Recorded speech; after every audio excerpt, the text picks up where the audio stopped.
Welcome back, friends. And I have some interesting news about what's going on with me personally. So, as of last week, I decided that I was going to move out of my current location and back into the house that I own for numerous reasons, but mainly because I haven't been able to really do the kind of magic that I want to do where I'm currently at. So, you know, I just want to two things. I want to point out something about people that practice magic. If you're dating someone who is just kind of on the fence about you being into magic, even that is a problem. I'll give you an example.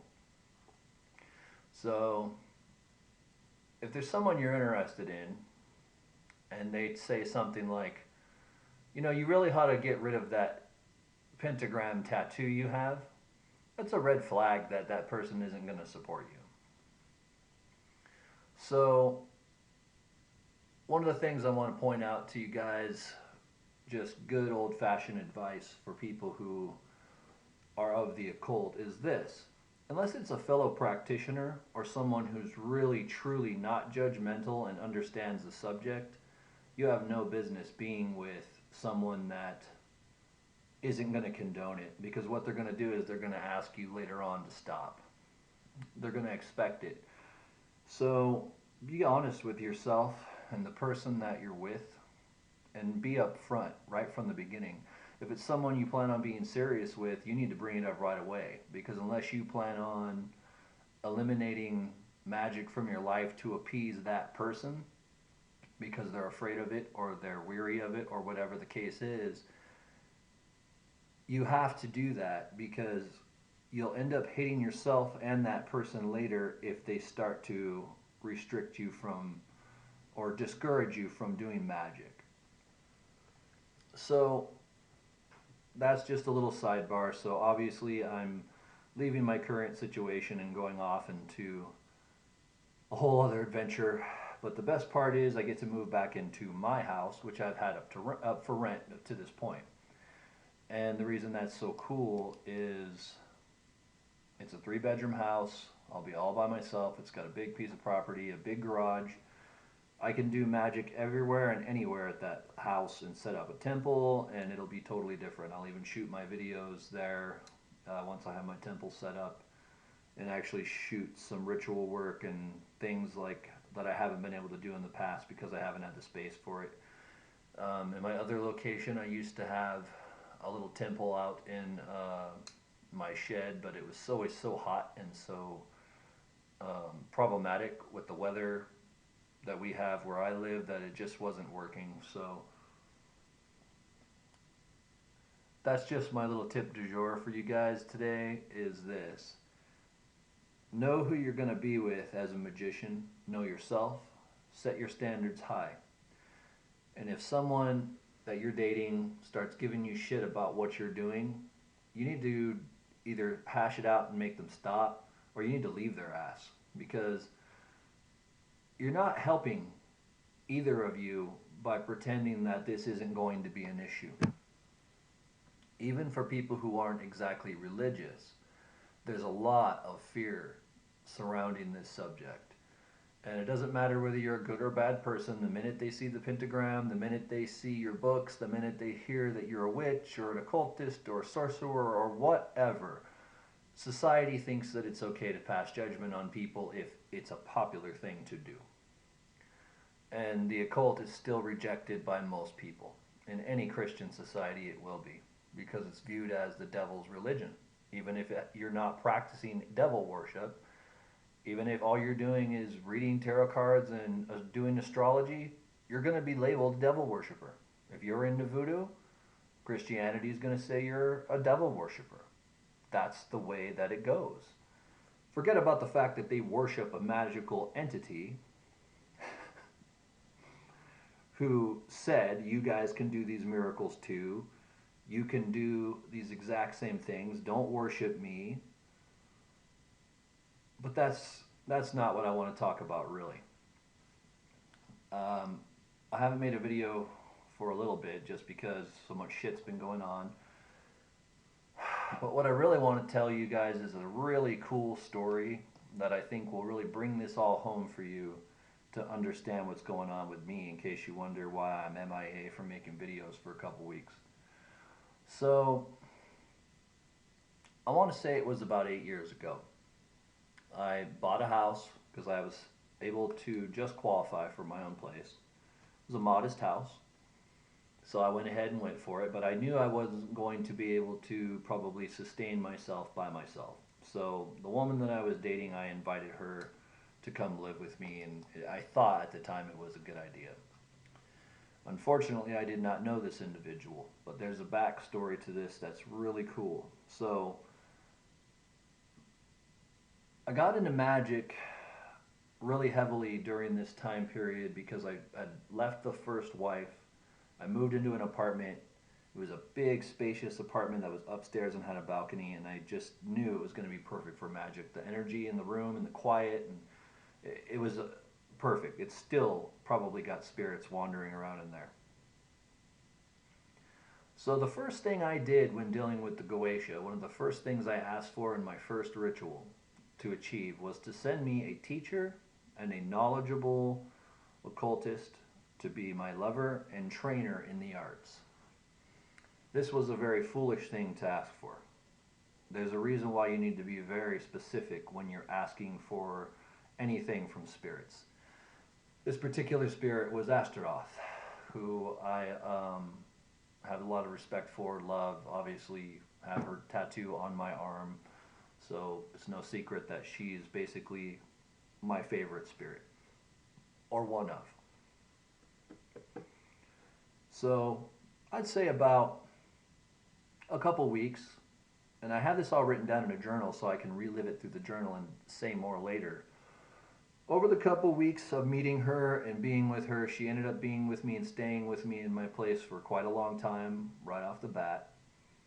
And we started doing magic. Now, I had been doing magic up until this point. Now, keep in mind, as a magician, I keep everything written down. So anything I was doing, everything, my most intimate details of my life were written in my journal. So remember that. That's important for later. Now, as time progressed, I started to notice little things. We channeled Astaroth. The way that she described him appearing to her, or she, was there was a kind of like a manhole, but it has a mesh over it. It's basically like a big circular gutter that would feed into, it was for water runoff outside of the apartment. So when you went on the balcony and you looked down, you could see this big manhole type grate on the ground. She claimed that she could see an entity coming out of that wanted to talk to her. And it was telling her stuff. And she was scared to death of it because I think this was the first time she had witnessed, or supposedly witnessed, a spirit, especially a demonic spirit. So upon her saying this, I immediately put on my robe, I get my shit set up, and I said, let's go into the temple and invoke, and we're going to have a conversation.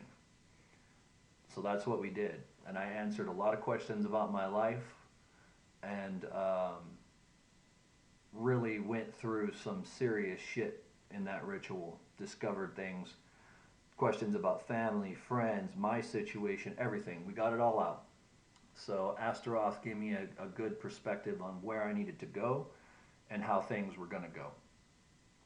And I was able to ask some questions that someone that has never dealt with the spirits wants to ask, like, do you like sacrifices? That was one of the first things we asked Astaroth, and she's like, why would I want you to sacrifice animals or anything like that? I want you to, if you're going to make a sacrifice, it needs to just be something personal, like, you know, giving away something that belongs to you, that's important to you, or dedicating something to them.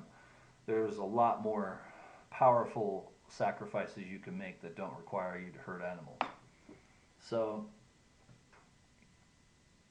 this whole story is totally fucking insane. So I'm just gonna go over it and see what you guys think. So this is an individual who came into my life, was staying there when I wasn't there. When I would go to work, come home, she'd still be there. I still don't know if it was just because she got into my shit and read my diary, but I find it fascinating that exactly what I asked for manifested. So on the back of my mind, I'm thinking she might be lying.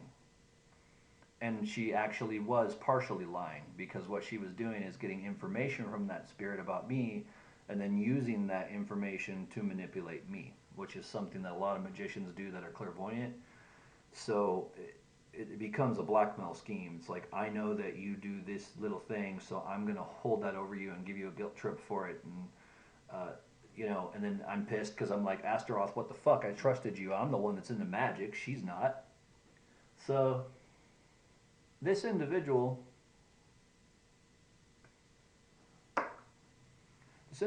had gifts, but she was not a magician. So she was just a natural, had natural psychic abilities, but she didn't exactly know about as much about magic as I did at that time. She had a little experience working with things like crystals and meditation and things like that, but she wasn't really what I would call a witch. She was just clairvoyant and clairaudient. So as this progressed over about a couple of months, she ends up living in the space that I was in, and I then proceeded to buy this house because it was one of the things I had asked for, was to pay off all of my debt and to have my own place and a dedicated place to the spirits. So over a couple months we were able to get this done. We used magic. I went to the house we were buying and I put stuff in the ground and buried magical objects. We used incense and fumigated the house. We went all around that property and we installed our energy into it so that it would belong to us, or more importantly, myself and the spirits. So we did this. Over time, shit started to get pretty weird. Now, I knew this individual that I was living with was kind of a wacko because she stopped taking her meds, and she just basically started flipping out. And I didn't know what was going on. So this reminds me of a passage in S. Connolly's book about demonic magic, where she basically says, if you have a psychological disorder, oh, yes, that's the part I forgot. So at the time, I only owned maybe 12 occult books because I was just getting back into it. It was a situation where I'd gotten rid of my stuff and then rebought it all again. Kind of went through a phase where I wasn't trying to do magic, and then I just got right back into it full force. So I said, okay, Astaroth, since Astaroth is speaking through this individual. Okay, Astaroth, so out of all my books, what's 2 books that you think are the most important for me to use, that you think I should rely on? And one of the books that the spirit told me to use was the Demonic Magic book by S. Connolly. So, of course, I said, okay. I went and got the book. So she opens the book. I said, what page would you like us to turn to? She says, I think it's 13 or whatever the page was. And that page, on the page of that book, it literally said this paragraph. And I'm just paraphrasing. Those who have mental disorders or problems related to the brain should not practice magic. That was the first thing that Astaroth gave us as a clue to where we were headed. So Astaroth was tipping me off. This chick shouldn't be here. She's going to, it was about teaching me a lesson, is what this was about. Which is really what the spirits do for you. Okay, so I'm going, holy shit. That's crazy. Because she had already told me about the disorder she had, and it didn't seem to affect her that much. She was an emotional person and highly sensitive, but I didn't think she was insane. So as I went back and forth with her from her doctors, the doctor said, well, you know, this individual is bipolar and has bouts of mania. I didn't know what the hell mania was or bipolar disorder at the time. So, as time went on, it became more and more apparent that shit was going downhill. She started drinking, not taking the meds, accusing me of things that weren't true, being highly paranoid, saying and doing things that were weird, and I kept thinking, okay, is this Astaroth fucking with her head and making her go nuts? What is going on, you know? So, flash forward a couple months, I did get the house. We were thrilled because we were successful in getting it. We're in there, and then she went full force, full fucking psycho. Started flipping the fuck out. And the part that was so bad was that I wanted her to, I was expecting her to help out with the finances, and she flat out said, no, I'm not. I think you should take care of me, and that's all there is to it. Even though she was taking home her own money, she didn't feel that she needed to contribute. And that pissed me off because she lied to me. So now I'm in a situation where I can't afford the place I'm in, and this individual is fucking with me, threatening me, and doing bizarre things to try to get me to go. And the reason I feel the need to tell this story is because it's something that's always bothered me, and it's something that still kind of haunts me to this day. We were in that house 6 months. And at the time I was working with Beelzebub, and I was asking for a monetary money to sustain me and to be able to pay off all my debt. I was asking for this big fucking thing, you know. And finally I couldn't take it anymore. I went into my temple by myself. I picked up Astaroth's wooden sigil disc. And I said, you brought this bitch into my life, you get rid of her. 1 week later, I left the house.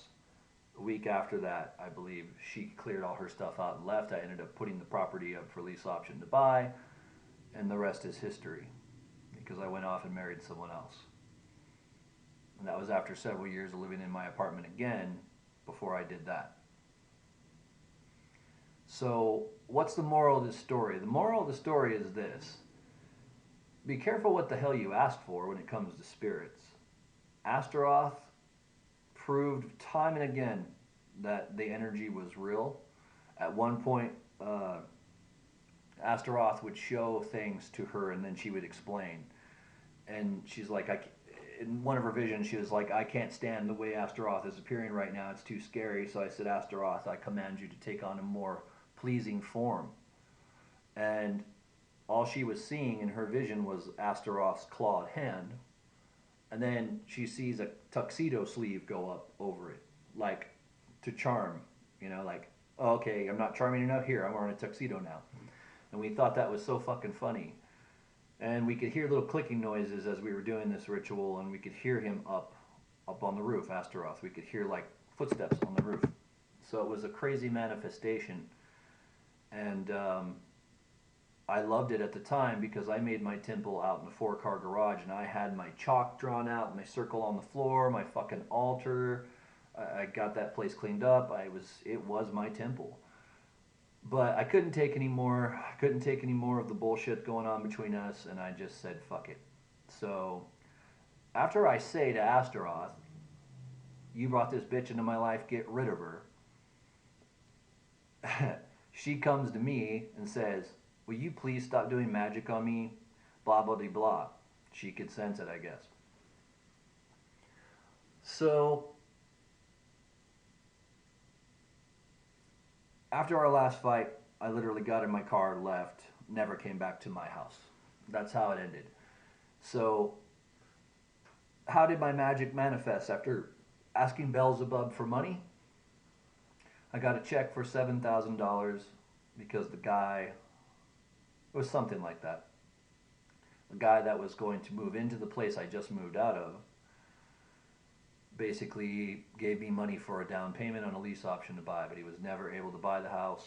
And so now I've kicked him out and I'm moving back in because now I can afford to be there by myself. And I'm just so thrilled because this is the beginning of the other half of my life, I feel like. And as I have had many girlfriends, I've lived with two wives, I don't want to do it anymore. I think it's best for me as a magician to basically be by myself, because then I can achieve so much more and get so much more done. You know, it doesn't mean I may not have a girlfriend or something like that, but I'm sure as hell not getting married, and definitely not having anyone ever live with me again. It cramps my style, it's restrictive, and it's also unfair to the people around me when you isolate yourself around. When you isolate yourself a lot and people can't handle that fact that you're supposed to be together and you spend time by yourself because you're studying and doing magic and meditating and stuff like that. You know, sometimes in a relationship, if you're doing something that takes away time from the relationship, that individual will get jealous, even if it's over something stupid like the fact that you want to take a nap or meditate. So, all I gotta say is this. For those of you that are just getting into magic, if you got another half and you know that they're not magicians, if they are claiming to be of a different faith, you may want to think twice. Because unless they're going to tell you, look you dead in the eye and tell you, I accept what you do, I think it's cool, I have no problem with it, I think it's wonderful, then that's fine. But don't let them get in the way of your spirituality, because you'll hate yourself later for allowing it to happen. And I can't thank Astaroth enough, because now, just recently I did magic to remedy the current problem I'm in. One of the things I did when I blessed that property is I made it belong to the spirits, because it is the temple of Astaroth on that property. And because it belongs to me and the spirits, he was not ever able to purchase the property from me. He was never in a position to do it. He was only able to pay his rent. He never could get it bought. That's the power of magic. So all along, these spirits knew their plan for me was to eventually send me back to the house. But the difference is this time, my debt will all be canceled out and I'll have no bills, nothing. I'll be able to live there by myself, independent and free. And that has been my magical goal for the last probably 10 years. So when I was told to go back to the individual that I ended up marrying, I was told that I would be on the path of wealth and power by doing this. And I didn't understand that, because my idea of wealth and power is being totally independent. But I knew something would transpire. So long story short, because of me blessing this property with the spirits that I used, they protected it, they've kept it safe. I get to go back and do what a magician needs to do. So, hail Astaroth, hail Beelzebub, hail Lucifer, Jrofakel, and everybody else in my pantheon, because I'm speechless that this has transpired. For the last 2 years, I've been having dreams that I'm just going back to an old house, going back to my apartment, going back, leaving, and going back to where I used to be. And that has now manifested. And that's just mind-blowing to me that this situation even is possible. So if you don't think magic works, you're not getting deep enough into it, because I can tell you right now, my readings, my pendulum use, everything has become so much stronger. My intuition, everything. Working with the archangels, Michael has given me an incredible gift, and I love it. I can't say enough about Michael, what a badass angel he is, and how cool he is to work with. How accepting and loving he is of everyone, which is why he works with magicians, because he doesn't judge them. I could go on and on, guys, but I really want to stress this to you guys that are still dating. If the individual who you're planning on shacking up with, marrying, having kids with, living with, even just dating full time seriously. If they're not going to support you in your fucking work on magic and your spirituality, then you should not be with them. It's that simple. You will hate yourself later if you don't follow that advice. And that's about the only time I'm going to say you should listen to me. Because I've been through it now twice. And it's not fucking fun. So have your support team. And if it's going to be someone of the opposite sex or whoever you're dating, be upfront with them and let them know that that's exactly how it's going to be and that there's no turning back. No, I'm not getting rid of my tattoo. No, I'm not getting rid of my books. No, I'm not going to stop doing rituals. No, I'm not going to stop reading motherfucking tarot. Why? Because it's who I am and it's my truth and it's something that I've always been attracted to. And I'm not going to conform to society because everybody else thinks that they're right. I say no more, my friends. Dark blessings. Thank you for everything you have done this year for my channel, bringing up the subscribers. There's going to be a lot more magic coming to this channel, and I'm so fucking excited. Thank you.